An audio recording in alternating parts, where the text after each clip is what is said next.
Welcome to the Wealth Stream Podcast. The team at Hightower Great Lakes share their insights and passions for empowering their clients to live their best life. In this energetic podcast, we will take you on a journey to help you navigate your financial future, overcome life's challenges to reach your financial goals, and find the financial clarity you've been searching for. Let's explore the downstream impact of your wealth and what it means to you, your family, and your community to live greater.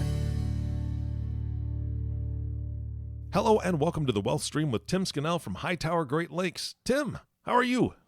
I'm doing great. Eric, how about yourself today? I'm excited, man. I've said this before on the podcast, but I am excited. You've got a return guest, and your return guest is specifically here for the Passion series that you're doing. Yeah, I'm trying to put together a Passion series, which is a series of podcasts talking about people who have exited their business, exited their primary career, and followed their passion successfully, because I just read about and work with a number of people who struggle with that. So I'm just trying to provide great examples, and I think Stewart McMillan here today is going to be an awesome example. So I agree, and I'm excited. This is my favorite return guest so far. Exactly. Am I the only return guest? I'm not going to say that out loud, but that's a you're my technicality, favorite right now. Yes. Yeah, so far. All right. No, so and Eric, what are you guys talking about today then? Well, as you know, I normally cover wealth transfer, protection, charitable giving, tax planning, technical stuff. But today I'm not covering any of that. So today I'm really introducing the world to somebody I think is successfully exited and is truly following his passion. So I'm going to just talk to Stewart McMillan today. All right. Well, before Chief you start McMillan. that. Chief, that's right, Chief. Chief. All right. Before you talk to Chief, I want to make sure that the audience knows this is actually going to be a two-part podcast because you guys have so much to talk about. So don't just think that this is a one and done deal. Stewart's going to be here for a couple podcasts. So Tim, I'm excited. I'm going to sit back and listen just like the audience is.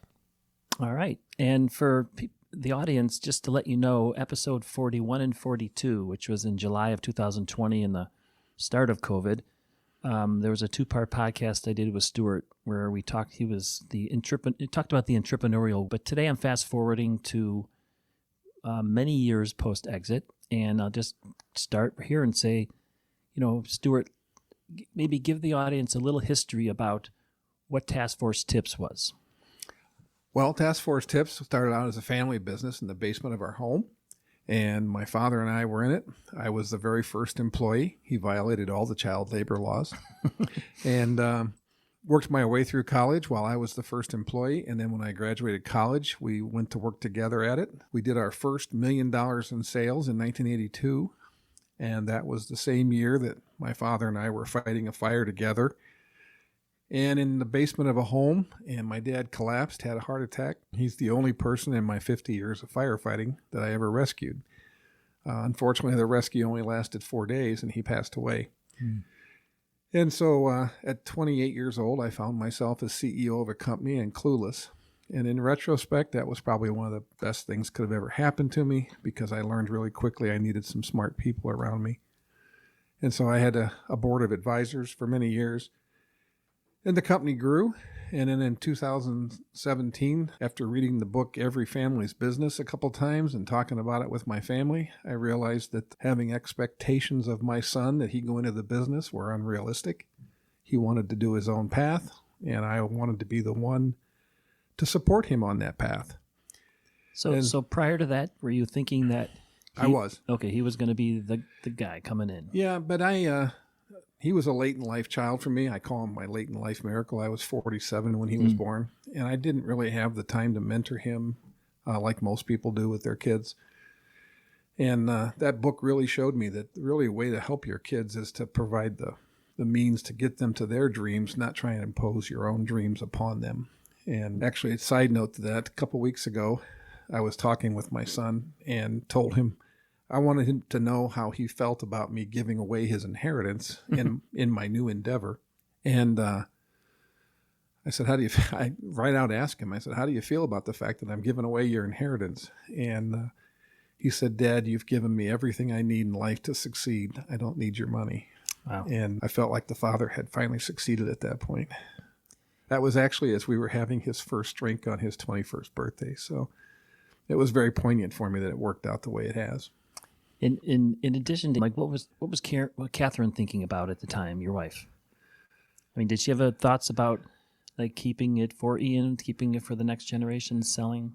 No. Okay. I have a very unique bride in that she has just absolutely supported me on anything, almost to the point sometimes of I could use a stronger opinion, but she's just been nothing but supportive my whole career. So she was in the camp of whatever you want to do, I'm there with you, let's do it. So when was it roughly that you decided that you were ready to exit? I mean, when was that when you kind of had that, read the book and thought about it? He was 12 at the time, so it'd be Okay. 9 years ago. Okay. And when you had the idea, what kind of conversations or thought did you have with your senior management? Because I know just knowing you, your management team has been one of your board has been one of your greatest assets that you've built up. Absolutely. And in fact, I just told someone yesterday that the happiest day I think I can remember in business was the day that we actually did consummate the sale, and I handed out the checks to my management team, and they all became millionaires overnight. I've always had my greatest joy in being with a team and working with a team, and that's kind of in the transition I'm in right now, where I'm finding most of my joy is we have a new team working in a nonprofit environment. It's different, but it's still a team, and we're having fun together. So you tell the team, you tell the board, and what happens then? Like, how long did that process take? Well, when I finally got with the company that bought us, I told them from the very beginning that I was the runaway bride of business. Right. Because I had attempts at ESOP, I had attempts at minority share partnership, and each of them crumbled pretty close to the altar. And so I'm not sure really they took me serious that I was going to ever be able to actually get it done. And when it finally did happen, it was very serendipitous in how I found the company that we did. You obviously built up skill sets, had skill sets as you were growing the business. So now you've decided, it's probably best that you exit. What kind of skill sets did you need to change and adjust, as you were talking to these?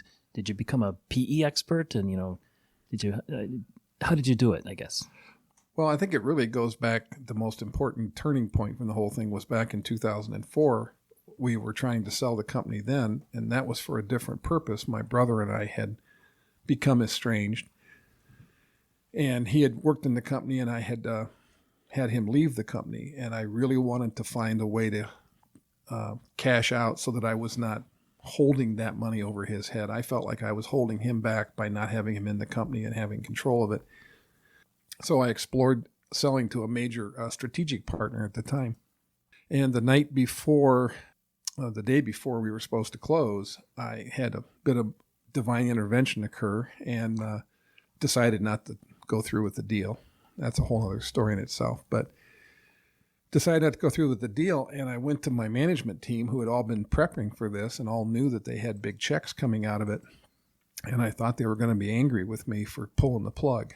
And the very first person to speak after I told them that I was not going to sell the company was my vice president of marketing, who said, "Does this mean you're going back to being the way you were?" Mm-hmm. And it's like, well, what would that be? Right. And he quickly told me that I was a micromanaging son of a bitch. Mm. And we hope that you don't go back to being that way, because for the last few months, we've been able to run our own departments and we're having fun and we think we're doing a good job. And it was a real slap in the face. And in terms of having I wouldn't say a slap in the face. It was like a cold bucket of water, because I realized instantly he was absolutely correct. And so there was a major change for me at that point of letting go and not being afraid of failing and instead being excited about being successful and letting everybody do their job and really strategic planning together and working towards a goal. And we quadrupled the company between 2004 and 2016. Not only did we quadruple it, life was just more fun. I didn't feel like I was being pulled all the time, had to be there all the time, had to worry all the time, because I had people by my side that were cut into the deal. And it just was a night and day experience for me that I don't think I would have come to that conclusion had we not come so close to selling and then canceling. Right.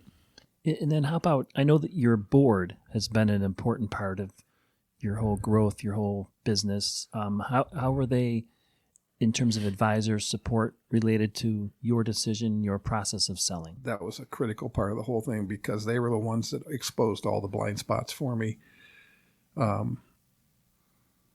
Basically showed me what could go wrong, what could go right, how to make sure more right when it happened than wrong. Exposed me to valuation firms and how the valuation should be looked at, and just basically guided me through the process. They also had advised me on buying my brother out in 2011, and they were absolutely instrumental in the communication with him to get that done and get him on his way and have him have his freedom financially from me. And so that was a very good outcome from having a board as well. Very few small companies, especially private companies, have an outside board. And when I look back at my life and the decisions I made, that was probably the most important decision for the company I ever made. And how did you come to that? Was it your YPO? Was it just other? Yes, it was a forum experience with my Young Presidents Organization. And two gentlemen came in and talked about outside boards. And one of them I was instantly enamored with. He was a World War II fighter pilot, had 4 shoot downs and a Mustang, and just an incredible guy. And he was on like 9 boards. And I thought, boy, I'd like to have him. If I could have him, I'd have a board. And on my way home, I called the other gentleman and asked him about helping me get it started. And he said, well, Ray will be your first board member. I said, he's on 9 boards. He goes, Ray will drop a board to be on yours. And I was stunned. Mm-hmm. And Ray did drop a board so he could join mine, and taught me so much about hiring and human resources, things I really had gaps in my life, and he filled them. So, and I think you told me a story during the process, later in the process, about I think you called it the $1 million car, or Oh gosh, I think this is a valuable lesson for anyone considering exiting. Well, coincidentally, that $1 million car story came out yesterday when I was talking with Larry Geese, who is the CEO of Madison, which is the company that purchased us, because we had a $1 million car experience during my deal as well that almost killed it. And what the $1 million story was is one of the board members told me about a friend of his that he was on his board. And when he was in his sale process, he constantly was asking for more. Every time they came back to the table, he was asking for something else. And just before closing, they all were having their documents out. The briefcases were open, and they were getting ready for closing. And he added in that he wanted his car, his company car. And what he didn't know was the people buying his company had agreed before walking in that if he asked for one more thing, they were going to close their briefcases and walk out. And they did. And he subsequently sold the company a couple of years later, but it was for $1 million less. So yes, he had to pay $1 million for that car. Yeah, that's I think it's a really valuable lesson. I remember you telling me at the time, and I've seen it happen a couple other times. So it's very, very important. And then it happened on my company the day before closing. We had a dispute over a $200,000 payable, and they pulled the plug. They said the deal was off. I thought they were pulling a practical joke on me, but it was real. And as I say, yesterday I just talked to the owner about that, and he told me it was the dumbest thing he ever did to insist on that $200,000 being paid. And I said, well, it taught me a heck of a lesson that I've used multiple times since, so I don't think it's wasted. Yeah. So. No, I think it's a great lesson. And before I move on, it's just because I'm thinking out loud in my brain that you can't hear, but the audience probably doesn't realize or know that you've done a TEDx yes. talk. And I watched it live. I've seen it on video, but it really talks about your dad to a great extent too. So if you don't mind, just share a little bit about how you came to do that and why and what you got out of it, I guess, because I think it's important that people communicate more about what their history has been, their legacy. Well, a guy gave me free tickets to the TED conference one time about 10 years ago, and I started going to the TED conference. I had never heard of it before. And so one day someone came to my office, and they were trying to do a TED local event, and they had heard that I'd been to the TED national event, international event, and they wanted me to be a mentor to them. And so I helped them get the TED conference started locally, and they kept asking me to do a speech. And for 4 years, I successfully found other things that were going on to avoid it. And then the 5th year, they actually scheduled the event with my wife, knowing that I was going to be home and I had no excuse. So they forced me into doing it. And I look back on it now, I wish I'd done it about 15 or 20 years earlier, because it taught me an incredibly valuable lesson in preparation and in just telling your story. I practiced and practiced and practiced, and the night we had the dress rehearsal, it was absolutely terrible. And I wanted to cancel doing it the next day, and the coach I had took me aside and said, "It's your story, just tell the story." And I'm like, "What do you mean?" She says, "You're trying to memorize it. You're worried that people are going to hear something different from what you said last time, and your integrity is such that you feel like you're lying to them. Mm-hmm. It's your story. Tell it any way you want." And that was the most freeing thing I'd ever heard in terms of speaking. And I got up the next day and I just talked about the story. And I do think it came out pretty darn good. It was great, yeah. But for me, it's completely changed my ability to speak in public and do a lot of things that before I would have been terrified of, because it's your story. And you tell it the best you can, the most accurate it can from your own recollections, and it's okay. Exactly. And we'll make sure we put a link to the talk in the podcast links. Okay. So let me have you put on your history hat or your memory of now you're signing the deal. You're ready to go. What were you thinking at the time about what you would do post-exit? So, I mean, at the time is probably a lot different than it is today. So if you can think back and because I think the audience will want to know that, you know, what you're thinking at the time might necessarily be what actually happens, but if you point in a direction, maybe you'll eventually get there. So if you could talk about that.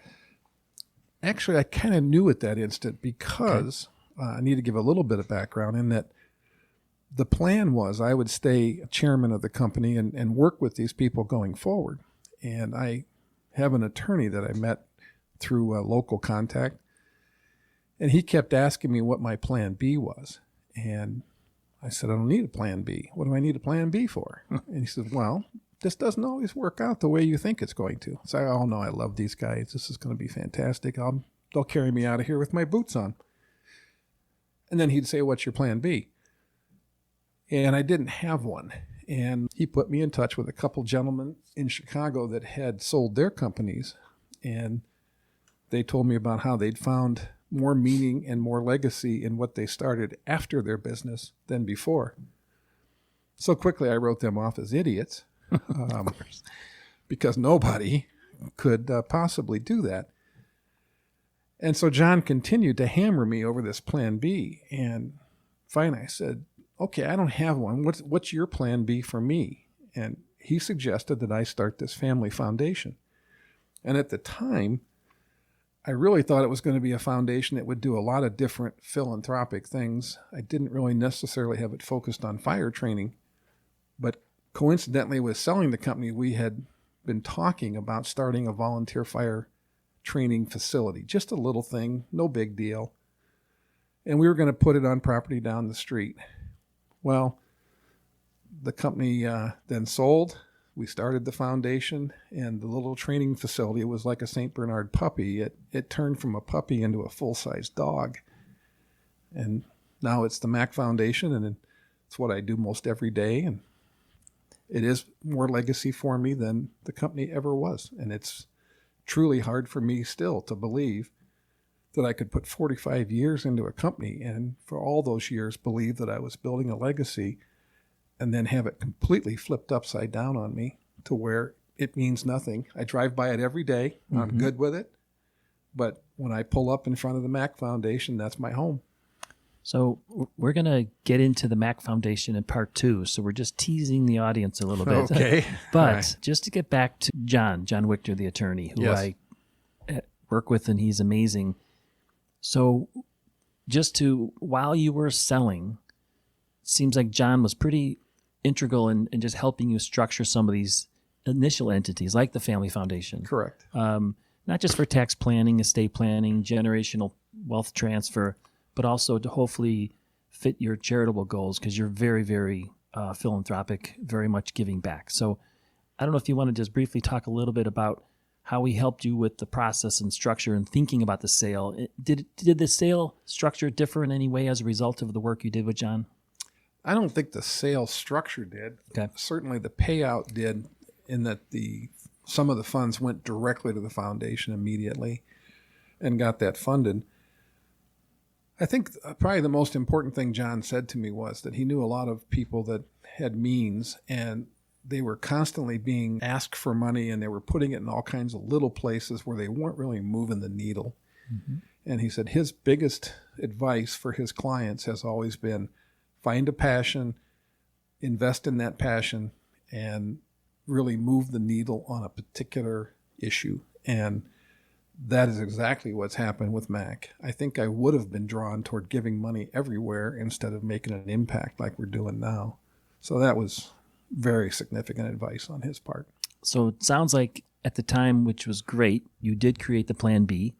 At the same time, you were anticipating Plan B might not become Plan A, let's say. Yeah, because at the time, I really didn't think that was still a Plan B. I mean, at the time I sold, I was still chairman. I was going to work every day, and I did for over 2 years. And I was transitioning someone else in as president so that I didn't have to be there as often. But unfortunately, as I moved away from being the active president to being chairman, they didn't have the same confidence who I had picked to be president, which is unfortunate because he was a very good man and could do the job. And they put their own president in. And that changed the entire equation once they put somebody new in. And so I exited at that point. And so Mac had been started for about 3 years at that point, and it made it super easy for me to exit because I knew where I was going to go and spend my time. So Plan B really evolved after I sold the company, but all the pieces had been put in place because of John's advice. And it sounds like you ran kind of a parallel path for 3 years then. Does that sound right? Yeah. Okay. Yeah, we were working down the street. I think probably everybody listening to this knows that it's all about people, but I did find a particular individual to be the director of MAC, and he had a 13-year experience building training academies and had a degree in fire training academies from the University of Oklahoma. So it's like, how can you get so lucky as to find somebody like that? And so he was the director and a full-time hire, actually from before when the company was sold, about 3 months. He is really the one that turned the puppy into the dog. Okay, so we'll stop here with part one and just kind of tease into I really want to get into all the details, your vision, why it's needed with Mac. So, Eric, I think we'll pause here and then maybe schedule our next part two of this Passion Series podcast. All right, that sounds fantastic. Stewart, thank you so much for coming back.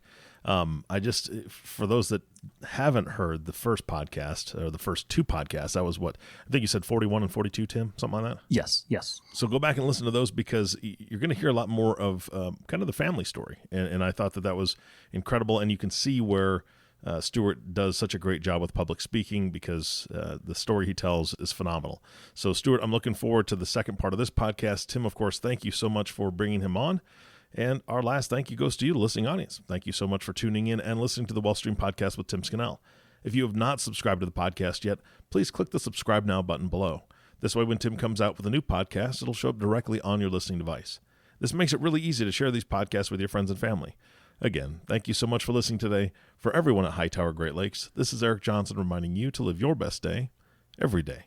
And we'll see you next time. Thank you for listening to the Wealth Stream Podcast. We hope you gained some valuable insight that you can apply to your life and share with others. Please don't forget to subscribe below to be notified when new episodes become available. And don't forget to live greater. The information covered and posted represents the views and opinions of the guest and does not necessarily represent the views or opinions of Hightower Great Lakes. The content has been made available for informational and educational purposes only. The content is not intended to be a substitute for professional investing advice. Always seek the advice of your financial advisor or other qualified qualified financial service provider with any questions you may have regarding your investment planning. Hightower Great Lakes is a group of investment professionals registered with Hightower Securities LLC, member FINRA and SIPC, and with Hightower Advisors LLC, a registered investment advisor with the SEC. Securities are offered through Hightower Securities LLC. Advisory services are offered through Hightower Advisors LLC.